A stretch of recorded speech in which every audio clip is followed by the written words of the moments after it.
Hey Orange County, I'm here at Satin Fine Foods with my friend Kevin O'Reilly. This guy is awesome, and his company, Satin Fine Foods, has been here now 25 years. And we're going to talk about you, because we're going to talk about the company, and we're going to talk about all the cool stuff you do. So Kevin, it's awesome to see you. Great to see you, Steve. I met you years ago when I was on the Chester board. I don't think I was even, maybe I was supervisor, but 25 years. 25 years. So we started about a half mile from here at a leased location here in Chester. And we would have met probably around 2010 as we were looking to move and develop and move into this location. And expand. I remember you were kicking the tires of coming here. Mm-hmm. So Kevin, right off the bat, you don't have a New York, Brooklyn accent. What's this accent that everybody loves that they're hearing? So originally from Dublin, Ireland, I grew up around the family bakery business in Dublin, and kind of expanded from there. Went to college, studied bakery, and it was actually during my college years I had the opportunity to come to New York on a J1 working visa for 4 months, as students do, and I ended up coming back and staying, and the rest is history, as they say. So it's definitely, you have to get the terminology right, but you make fondant, which is really the nice stuff that you see on these cakes and things behind us, and I know we have demos, but how did you get into that whole line and say, I'm going to corner the world market or be a big player in the fondant industry? Great question, yeah. So my background was, as I mentioned, in bakery. So I was, prior to Satin Fine Foods, I was selling specialty ingredients up and down the East Coast, chocolate, high-end fruit fillings, those type of products. And at the time, there were some fondant products coming in from overseas. People would complain about them. I ended up, the company I work with, they had a fondant in their roster, it was imported, and people would complain about the product being just tough, hard, it would crack, it would dry. And in my mind, I was thinking somebody needs to make a product for the American market.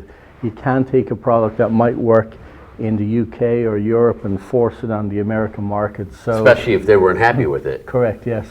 So that was really my push to develop a product, and after I left that company, I developed satinized fondant as you see it and know it today.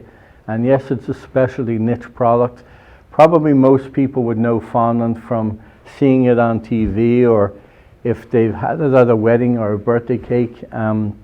It is a pliable cake icing. It's a non-stick cake icing that we sell in different forms, usually in a foil pack or a pail. You take the product out, you knead it, you roll it, you cover your cake, you can decorate with it. So it's a pretty fun product to work with.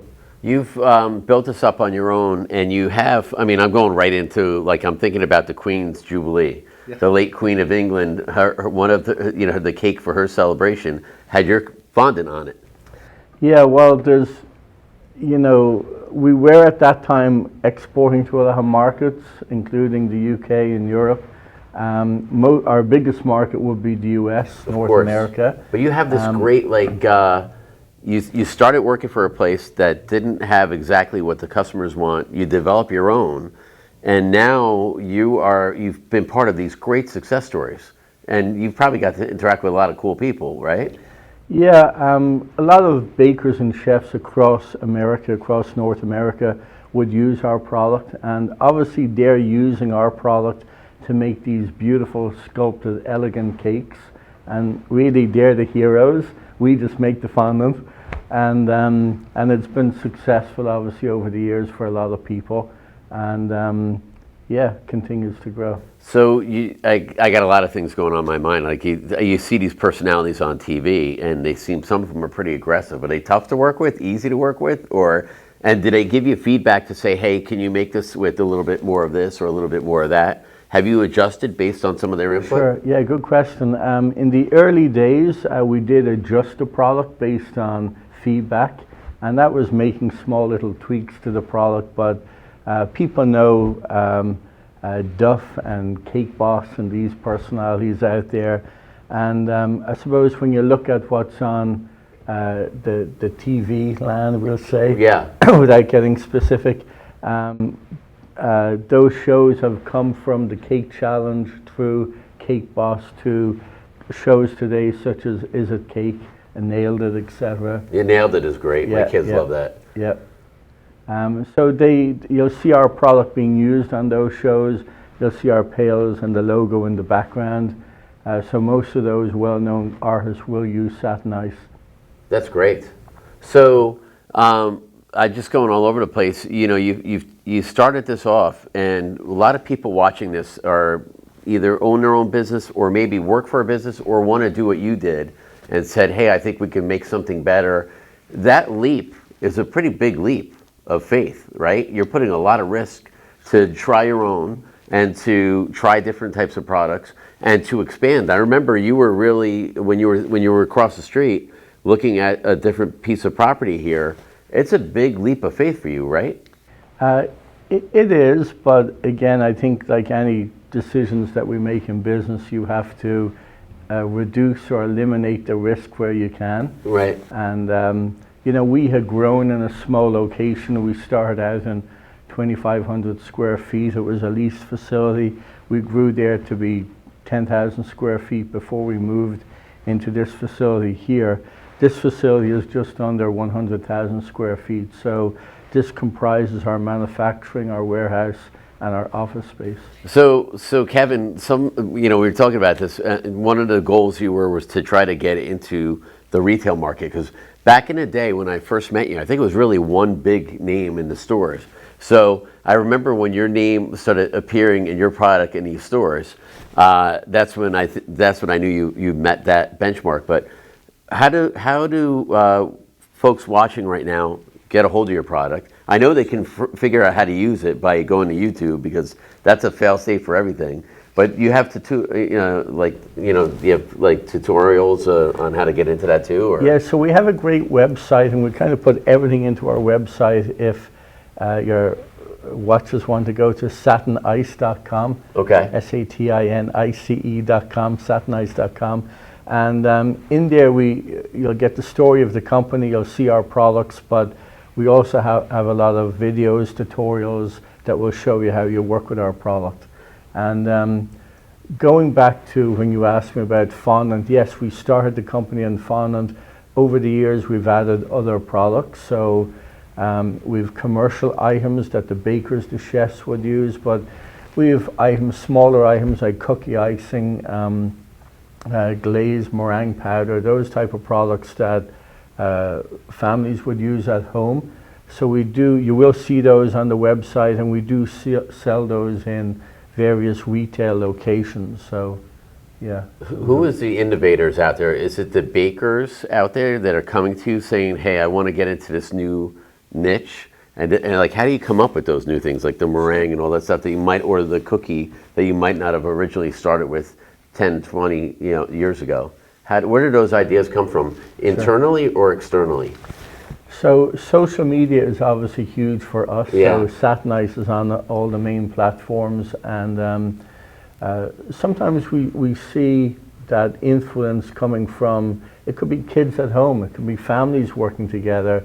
Yes, the bakers, the pastry chefs that are working with our product every day, but there are a lot of influencers out there, and it really comes from people that have a high talent, people that are making these amazing wedding cakes, birthday cakes, and then just fun projects. And that influence might have come from watching a TV show, and then they decide, hey, let's make this at home as a family and have some fun. Yeah, I think Nailed It is a great example of that, because they have this beautiful piece of art, work with using fondant, and then you have a certain amount of ingredients to try to replicate that. That is that my kids love that, and I know a lot of people we talk to think that's just like you're saying, it's what families would do at home with your product, have fun, and obviously the professionals do their job on it.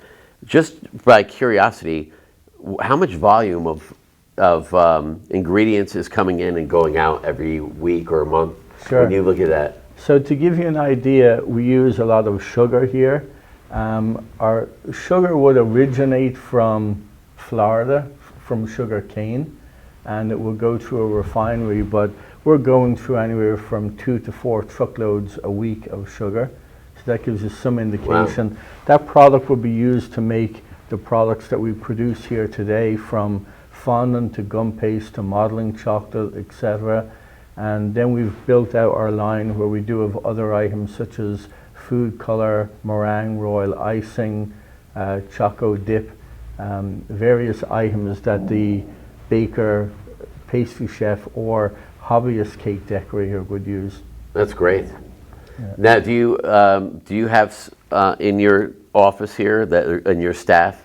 Do you have some like real experts on using this? Are you one of them, or do you yield to them for using some of these products? Well, my background, as I said earlier on, is in bakery, so I should be able to know how to work with we're also a good salesman too. Yeah.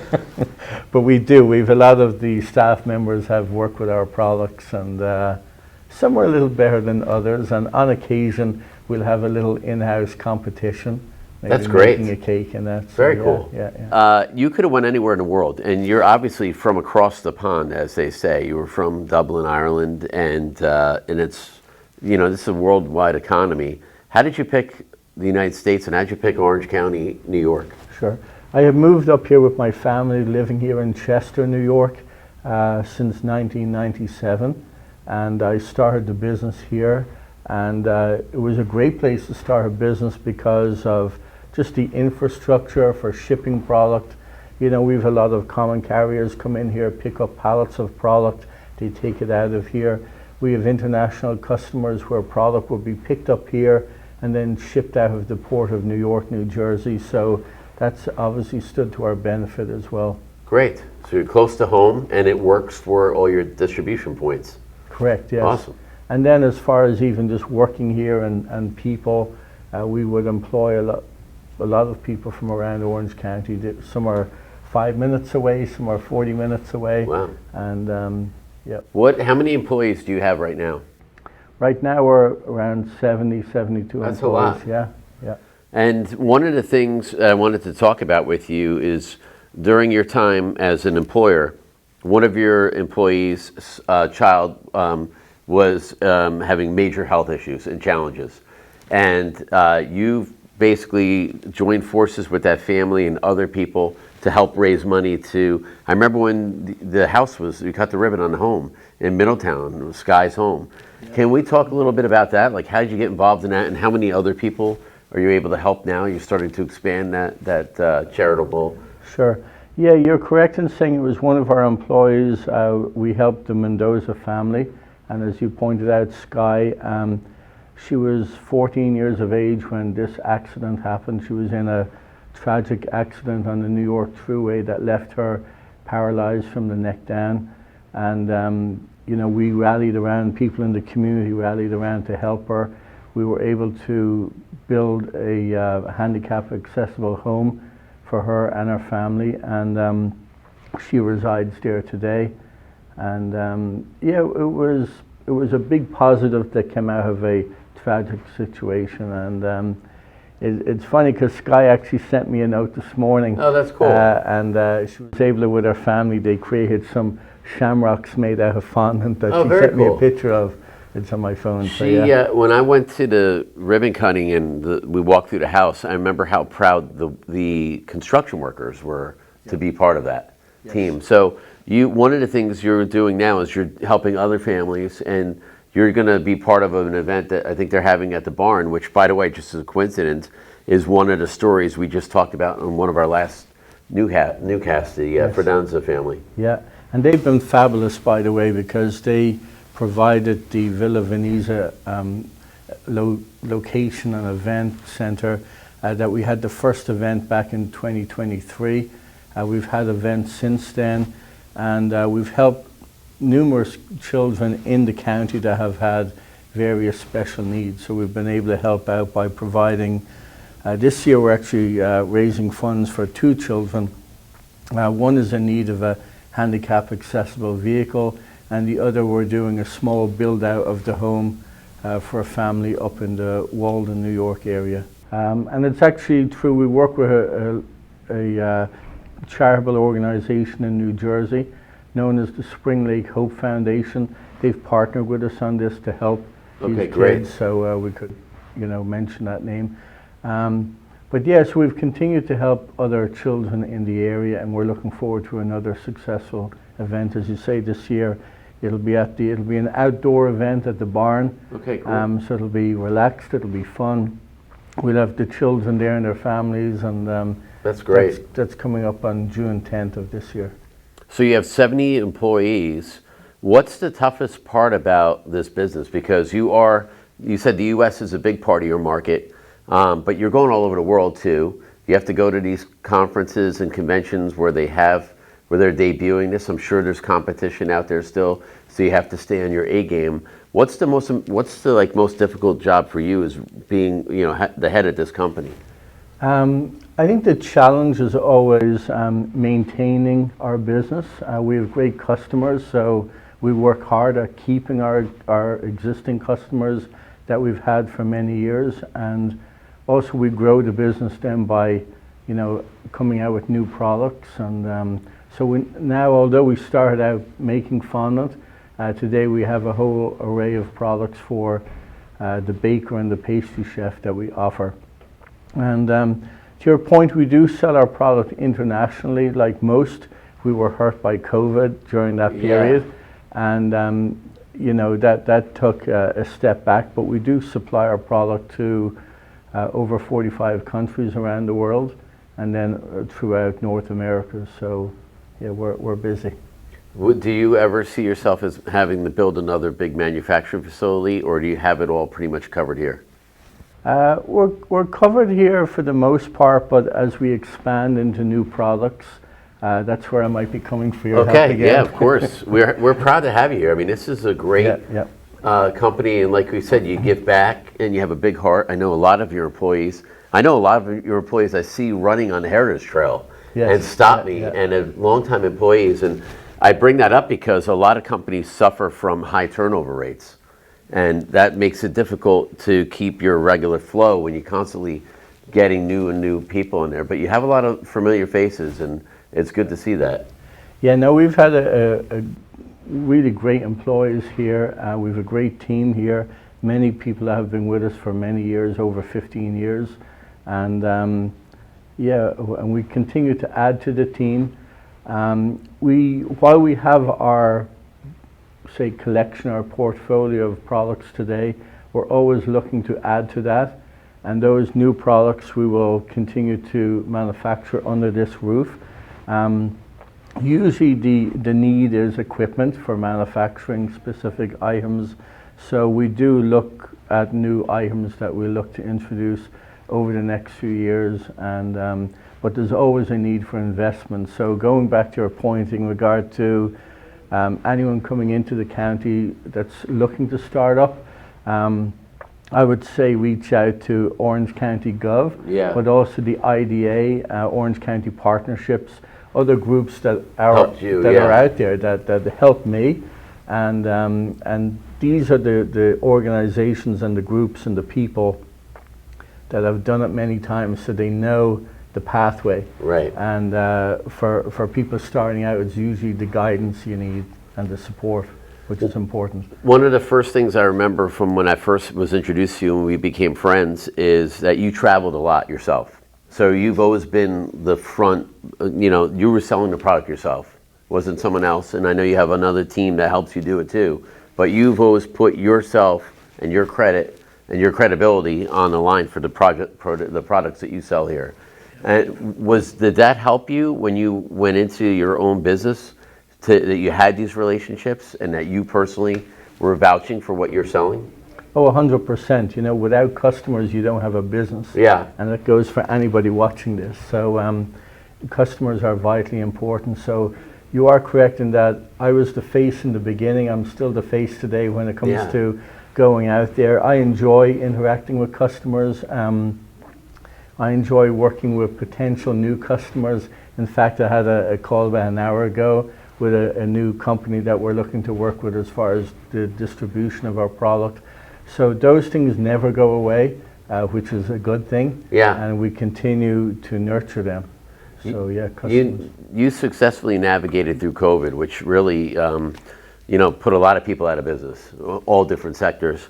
Now we're dealing with this economy that has inflation that has impacted our local restaurants in particular. The price of food, whether it be beef and things like that, are all being impacted. Does the price of your ingredients, whether it be sugar or whatever your ingredients, has that impacted you recently with the economy, or you're rolling through it? Oh, 100% it affects our business in that while compared to, say, a restaurant that might be buying supplies for their business, we deal with core ingredients such as sugar, natural gums, flavors, packaging, etc.